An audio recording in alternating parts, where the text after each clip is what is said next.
ಟಿವಿ24 ಕನ್ನಡ ನ್ಯೂಸ್ಗೆ ಸ್ವಾಗತ. ಗಣೇಶೋತ್ಸವ ಮಂಡಳಿಗಳಿಗೆ ಸುಲಭ ಮತ್ತು ಶೀಘ್ರವಾಗಿ ಒಂದೇ ಕಡೆ ಅನುಮತಿ ಕೊಡಲು ಅನುಕೂಲವಾಗುವಂತೆ ಪೊಲೀಸ್ ಕಮಿಷನರೇಟ್ ವ್ಯಾಪ್ತಿಯ 12 ಪೊಲೀಸ್ ಠಾಣೆಗಳಲ್ಲಿ ಏಕಗವಾಕ್ಷಿ ವ್ಯವಸ್ಥೆ ಕಲ್ಪಿಸಲಾಗಿದೆ ಅಂತ ಜಿಲ್ಲಾಧಿಕಾರಿ ಮೊಹಮ್ಮದ್ ರೋಷನ್ ಹೇಳಿದ್ದಾರೆ. ಜಿಲ್ಲಾಧಿಕಾರಿ ಕಚೇರಿ ಸಭಾಂಗಣದಲ್ಲಿ ಶ್ರೀನಿವಾಸ್ ಪೂರ್ವಭಾವಿ ಸಭೆಯ ಅಧ್ಯಕ್ಷತೆ ವಹಿಸಿ ಮಾತನಾಡಿದರು. ಎಸ್ಕಾಂ ಪೊಲೀಸ್ ಮಹಾನಗರ ಪಾಲಿಕೆ ಲೋಕೋಪಯೋಗಿ ಇಲಾಖೆ ಅಧಿಕಾರಿಗಳು ಆಯಾ ಪೊಲೀಸ್ ಠಾಣೆಯ ಏಕಗವಾಕ್ಷಿ ಕೇಂದ್ರದಲ್ಲಿ ಬೆಳಿಗ್ಗೆ 8 ಗಂಟೆಯಿಂದ ರಾತ್ರಿ 8 ಗಂಟೆಯ ತನಕ ಇರಲಿದ್ದು ಅಗತ್ಯ ಅನುಮತಿ ನೀಡಲಿದ್ದಾರೆ ಎಂದರು. ಏಕಗವಾಕ್ಷಿ ತಂಡಗಳಿಗಾಗಿ ಅಗತ್ಯ ಸಿಬ್ಬಂದಿಯನ್ನು ನಿಯೋಜನೆ ಮಾಡಬೇಕು. ಸಾರ್ವಜನಿಕ ಸಂಚಾರಕ್ಕೆ ತೊಂದರೆಯಾಗದಂತೆ ಗಣೇಶ ಮಂಟಪವನ್ನು ನಿರ್ಮಿಸಬೇಕು. ಸಾರ್ವಜನಿಕ ಸಂಚಾರಕ್ಕೆ ಮಹಾನಗರ ಪಾಲಿಕೆಯ ಕಸ ವಿಲೇವಾರಿ ಹಾಗೂ ಆಂಬ್ಯುಲೆನ್ಸ್ ಸಂಚಾರಕ್ಕೆ ತೊಂದರೆಯಾಗದಂತೆ ಮಂಟಪದ ಅಳತೆಯು ಮಿತಿಯೊಳಗೆ ಇರುವಂತೆ ನಿಗಾ ವಹಿಸಬೇಕು. ಗಣೇಶ ಮೂರ್ತಿಗಳ ಆಗಮನ ಹಾಗೂ ವಿಸರ್ಜನೆ ಸಂದರ್ಭದಲ್ಲಿ ರಸ್ತೆಯಲ್ಲಿನ ವಿದ್ಯುತ್ ಹಾಗೂ ವಿವಿಧ ದೂರ ಸಂಪರ್ಕ ಕೇಬಲ್ಗಳನ್ನು ಎತ್ತರಿಸಬೇಕು. ಅರಣ್ಯ ಇಲಾಖೆ ವತಿಯಿಂದ ರೆಂಬೆಗಳನ್ನು ಕತ್ತರಿಸಲು ಕ್ರಮ ವಹಿಸಬೇಕು.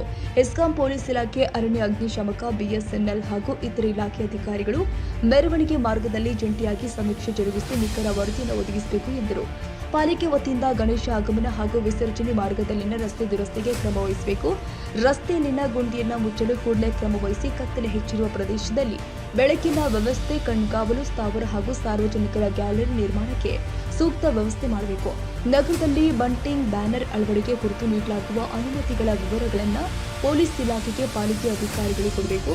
ಪಿಒಪಿ ಗಣೇಶ ಮೂರ್ತಿಯನ್ನು ಬಳಸದಂತೆ ಪಾಲಿಕೆ ವಾಹನದಲ್ಲಿ ಜಾಗೃತಿ ಮೂಡಿಸಿ ಎಂದು ಅಧಿಕಾರಿಗಳಿಗೆ ಸೂಚಿಸಿದ್ದಾರೆ. ಪೊಲೀಸ್ ಆಯುಕ್ತ ಯಡಾ ಮಾಡ್ರಿನ್ ಮಾರ್ಬಗ್ಯಾನ್ಯಾಂಗ್ ಮಾತನಾಡಿ, ಪೊಲೀಸ್ ಹಾಗೂ ವಿವಿಧ ಇಲಾಖೆ ಅಧಿಕಾರಿಗಳು ಸಮನ್ವಯದೊಂದಿಗೆ ಕಾರ್ಯನಿರ್ವಹಿಸಬೇಕು. ಪೊಲೀಸ್ ಇಲಾಖೆ ಮತ್ತು ವಿವಿಧ ಇಲಾಖೆಗಳು ಜಂಟಿಯಾಗಿ ನಗರದಲ್ಲಿ ಸಂಚರಿಸಿ ಗಣೇಶ ಮಂಟಪಗಳ ಹಾಗೂ ಮೆರವಣಿಗೆ ಸ್ಥಳಗಳ ಕುರಿತು ಸಮೀಕ್ಷೆ ನಡೆಸಿ ಎಂದರು. ಮಹಾನಗರ ಪಾಲಿಕೆ ಆಯುಕ್ತ ಅಶೋಕ್ ದುಡಗುಂಟಿ, ಡಿಸಿಪಿ ರೋಹನ್ ಜಗದೀಶ್, ಎಸಿಪಿ ಶ್ರೀಕಾಂತ್ ಕಟ್ಟಿಮನಿ, ಬೆಳಗಾವಿ ಉಪವಿಭಾಗದ ಅಧಿಕಾರಿ ಶ್ರವಣ್ ನಾಯ್ಕ ಸೇರಿ ವಿವಿಧ ಅಧಿಕಾರಿಗಳು ಉಪಸ್ಥಿತರಿದ್ದರು. ಸಭೆಯ ಬಳಿಕ ಜಿಲ್ಲಾಧಿಕಾರಿ ಮೊಹಮ್ಮದ್ ರೋಷನ್ ನಗರದ ಕಪಿಲೇಶ್ವರ ಹೊಂಡಕ್ಕೆ ಭೇಟಿ ಕೊಟ್ಟು ಗಣೇಶ ನಿಮಜ್ಜನೆಗೆ ಸಂಬಂಧಪಟ್ಟಂತೆ ಸಿದ್ಧತೆಯನ್ನು ಪರಿಶೀಲಿಸಿದರು. ಅದೇ ರೀತಿ ಸ್ವಚ್ಛತೆ, ಬೆಳಕಿನ ವ್ಯವಸ್ಥೆ, ಭದ್ರತೆ ಸೇರಿ ಮತ್ತಿತರ ವ್ಯವಸ್ಥೆಯನ್ನು ಸಮರ್ಪಕವಾಗಿ ಕಲ್ಪಿಸುವಂತೆ ನಿರ್ದೇಶನ ಮಾಡಿದರು.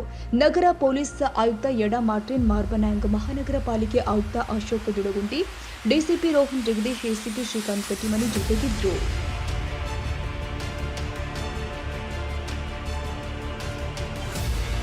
ತಾಜಾ ಸುದ್ದಿಗಾಗಿ ಟಿವಿ24 ನ್ಯೂಸ್ಗೆ ಸಬ್ಸ್ಕ್ರೈಬ್ ಮಾಡಿ ಮತ್ತು ಬೆಲ್ ಐಕಾನ್ ಒತ್ತಿ ತಪ್ಪದೇ ಲಿಂಕ್ ಶೇರ್ ಮಾಡಿ.